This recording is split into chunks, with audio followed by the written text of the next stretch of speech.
This is the White Coat Investor Podcast, Milestones to Millionaire, celebrating stories of success along the journey to financial freedom.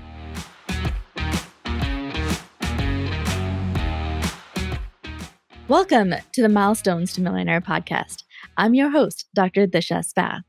Today, our episode is sponsored by Pearson Rabbits. Pearson Rabbits are disability and life insurance advisors founded by and for physicians.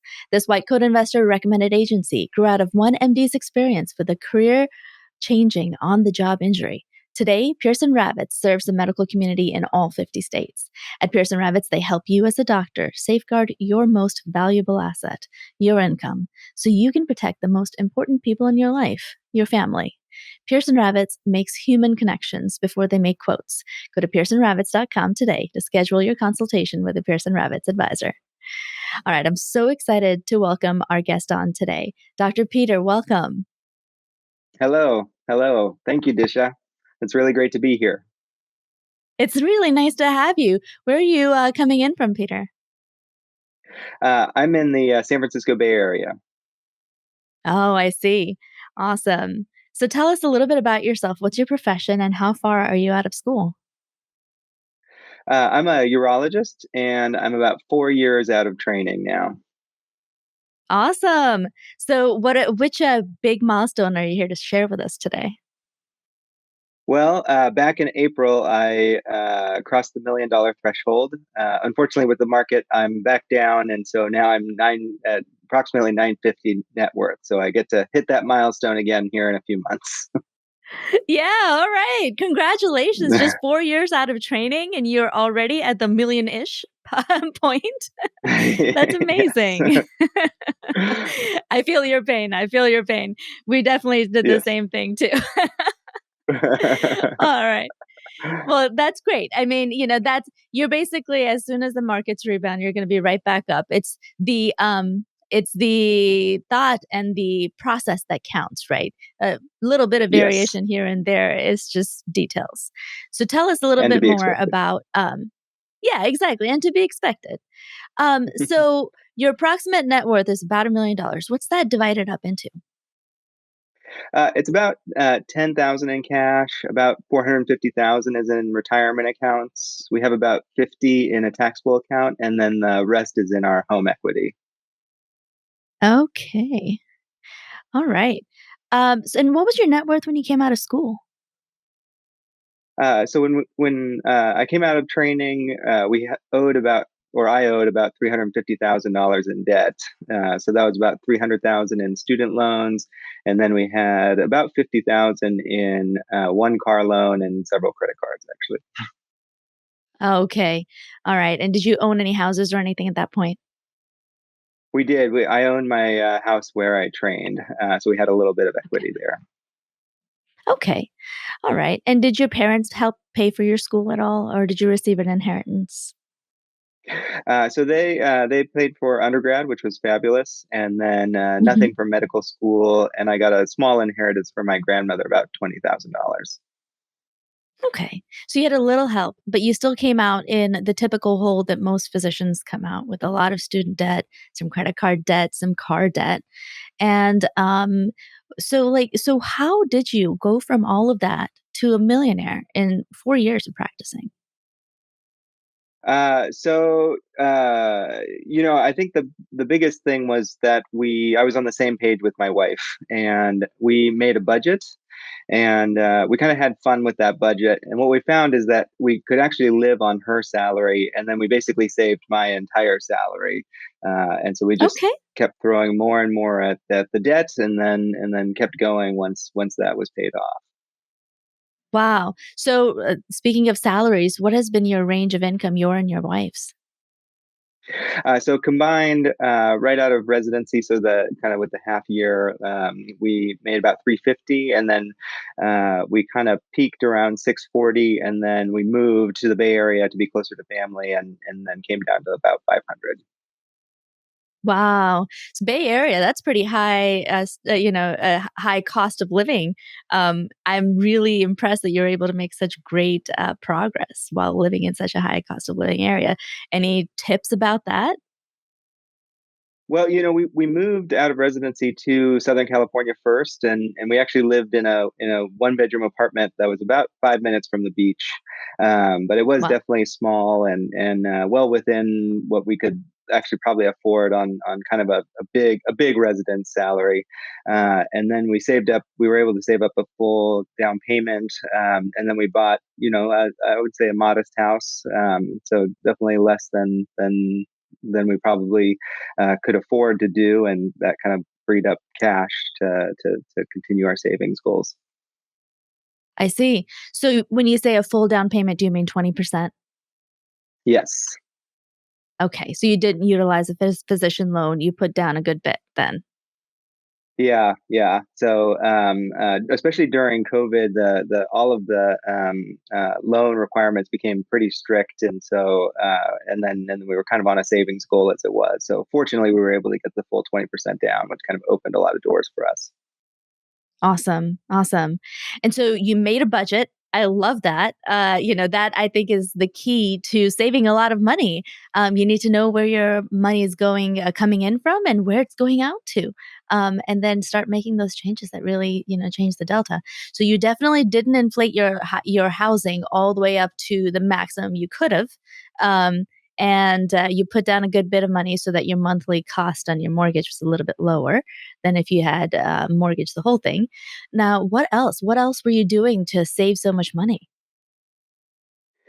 I mean, mostly it came down to the budget. So, we when we came out of residency, my wife had actually made me listen to Dave Ramsey's book while we were still dating, and Mhm. so we kind of had a plan coming out of residency that debt was going to be our main goal. And then with the budget, it took about 6 months, but we just kept chipping away at things. And in the beginning, you could chip away big things, and then as you get further along, you start really making decisions about whether that next dollar of spending is going to bring you more happiness. And so then you're cutting out all of your subscriptions, and you're cutting out, keeping the same car, so you're trying to really limit all of your payments, and so it just kept we just kept being able to save a bit more and save a bit more, and then really it was her salary was pretty reasonable, so it didn't feel restrictive. We were still living, very, very, very much kind of a normal lifestyle. We got to travel during that time. We went on several international trips, and we got married and paid for the wedding. So yeah, I mean, it was a good time. Wow. And you paid for your wedding yourself? All of it? No, we paid half of it. Yeah. So, Wow. but yeah, it was a chunk. Amazing. Yeah, yeah, that's amazing.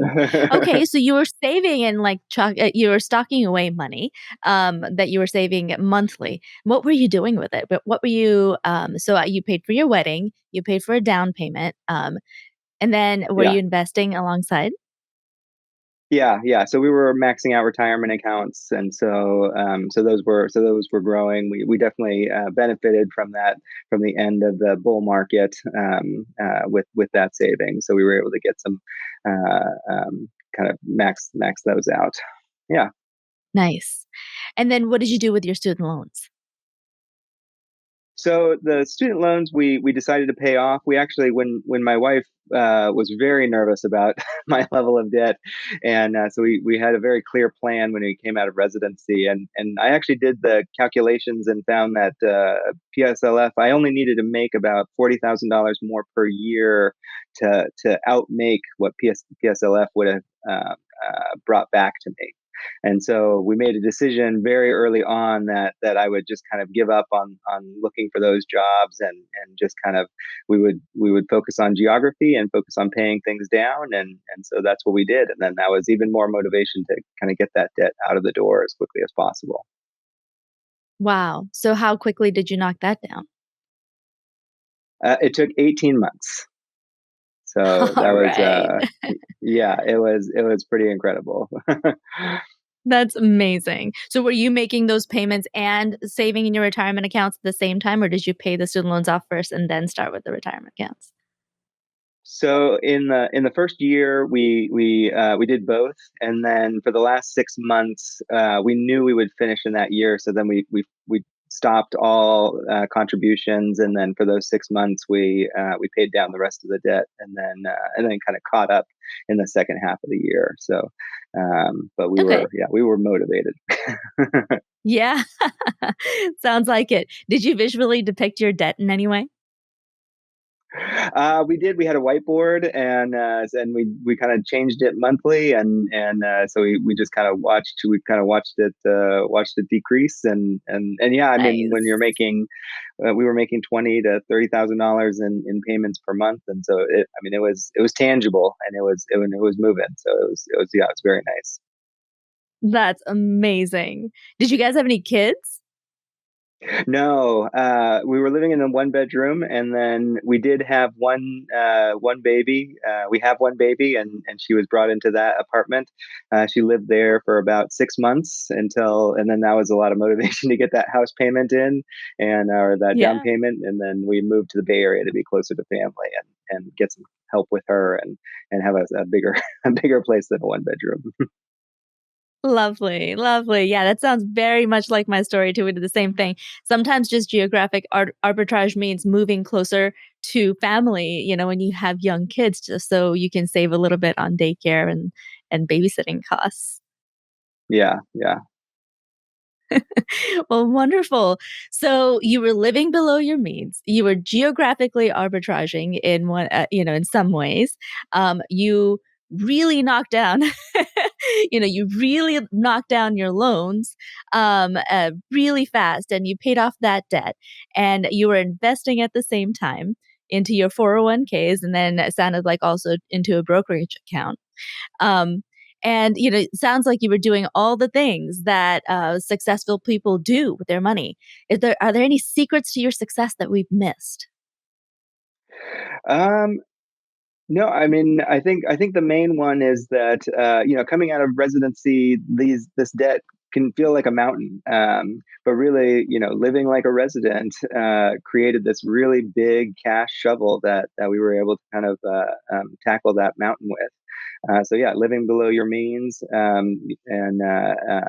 paying down debt was actually super motivating. I don't think that we could have made those same payments into the market to build wealth in that kind of way.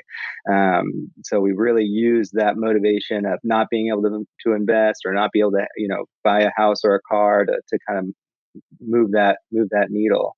And then really, I mean, it was pretty eye opening to me that we didn't need that much more to justify not going for PSLF. I think that was a major Hmm. motivator. Was once we made that decision, that was we really had to get rid of it. Then that's kind of a yeah. Yeah, yeah. So that's a really big decision. So you looked at the benefit of getting your $350,000 in student loans forgiven over 10 years of making a lower salary, most likely in a PSLF eligible job, versus going into the private sector, making $40,000 a year more and paying it off really quickly. You ran all of those Hmm. numbers. Yeah, yeah. Nice. Nice, yeah, and then you have the untangible benefit also of, not being tied to a PSLF sector job for 10 years as well, having that freedom to kinda Yeah. It actually ended up do what being you want. harder. I mean, it was very freeing. I actually, I mean, I've had two jobs now, and in both of those processes, I still have not even interviewed for a PSLF qualifying job. So, I I mean, see. I think I didn't realize that before that decision was made, but I think it would have been harder, and it would have limited where I could have gone. So, I'm I glad I see, had nice. done what I'd done. Yeah. Okay, Peter. So it sounds like you and your wife have a really good head on your shoulders. You made all the right decisions and made some really responsible choices with your money. Um, I want to ask you: do you think your upbringing affected the way you manage your money at all? Are you both from families that are also very responsible with money?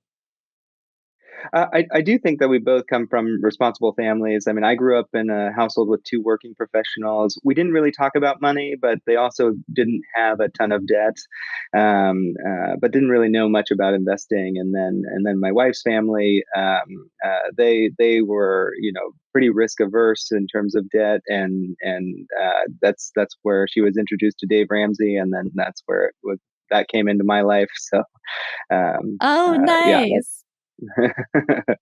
That's Yeah. awesome. Yeah, Dave has some really good advice, and honestly, when you listen to him, it's so motivating because he's just so into his message of being debt averse and paying stuff off, and when you're initially in that phase, like it's so good. My husband and I listen to it all the time too. Of course, his investing advice is not quite geared towards our it's not the best, but that's okay. I think there's a lot of good stuff to be learned from there. And a lot of us get a start on money management by listening to his stuff and his books and all of that. Yeah. Yeah, I had read Jim's book and I absolutely loved it and I thought it was kind of the end all be all, and then she introduced me to Dave and all of a sudden it was like a a very big debt thing, and then us being on the same page for that was really helpful in the to start a marriage by identifying a goal like that and working together, was really satisfying. So but Yeah. we did contribute to 401k, so we weren't doing the full Dave Ramsey spiel. Yeah, Method. Yeah, yeah. That's great that it was balanced, and what the point you bring up is so important to work with your spouse and have a shared goal, and then early in your marriage, really annihilate debt like you did, and identify those spots where you can save money. It's so, so powerful for the rest of your life, right? Because you've learned those lessons on money management that you needed to, like, very early in your career. So that's awesome. What advice would you give someone that's just like you, that's just graduating or just starting residency? What would you tell them? I would just reiterate that it feels overwhelming when you come out, but really living like a resident and below your means is going to be a powerful tool towards this, and just keep chipping away. And um, you know, that's I think that's the biggest thing is live below your means. Love that. What are your next financial goals? Yeah, so we actually just finished redoing our backyard, which was kind of the first big money that we got to spend of All first time we got to right. really use that Congratulations. income, which was like a lot of fun. And now we have the backyard of our dreams, which is great. And How now, with this bear lovely. market, we're gonna just kind of try to add to some stock savings and maybe regain that millionaire status, and then go from there. Stay the course. I love it. What a wonderful lesson to learn. Live like a resident, learn the money management skills that you need, and then you can enjoy life too. It's just a little bit more, just a little bit, delay gratification a little bit, and it really pays off. So thank you Yeah, so much, Peter, for being here. for sure. Thank you. What a wonderful story. I love stories like that with Peter and his wife working together. A few takeaways I had from that, from their experience. I really loved how they ran the numbers when he made the decision to not go for PSLF and pay it off really quickly. Instead of kind of gestalting it, they were really numbers focused. And, a lot of us can relate to that. I mean, the math in the end counts and matters a lot. They were also running the math on their monthly budget, doing the monthly budget meetings and working together. They had a visual representation of their debt, and they really used that to motivate them to work together, make some difficult choices initially. And they lived below their means, but it's not like they were depriving themselves. They still had a nice wedding. They traveled. They had children, or a child, and they were still living their life, but they were just living slightly below their means. And they made such great progress. They paid off all their student loans, and now they are millionaires together. And that's the beautiful, beautiful part of it. The whole family benefits, and they are continue to work together, continue to run their budget, and make value-based decisions about their spending. It's such a powerful thing. Sounds easy. It's difficult to implement. But it's incredible life superpower when it comes to making the decisions that benefit our families in the long term. And also, they did actually inflate their lifestyle a bit. They moved closer to family. They bought a bigger house. They redid their backyard and are also enjoying their life now. And, inflating their budget just by a little bit in order to continue to meet their life goals and their value goals. So, kudos to them. And I'm so glad to have them here. Let me mention our podcast sponsor one more time. This episode is sponsored by Pearson Rabbits. Pearson Rabbits are disability and life insurance advisors founded by and for physicians. This white coat investor recommended agency grew out of one MD's experience with a career changing on the job injury. Today, Pearson Rabbits serves the medical community in all 50 states. At Pearson Rabbits, they help you as a doctor safeguard your most valuable asset, your income, so you can protect the most important people in your life, your family. Pearson Rabbits makes human connections before they make quotes. Go to pearsonrabbits.com today to schedule your consultation with a Pearson Rabbits advisor. We know what you do is really hard, guys. Thank you so much for the important work that you're doing. Thank you for listening to this podcast. Keep your head up, shoulders back. You've got this. We can help. Have a great day. The hosts of the White Coat Investor podcast are not licensed accountants, attorneys, or financial advisors. This podcast is free entertainment and information only. It should not be considered professional or personalized financial advice. You should consult the appropriate professional for specific advice relating to your situation.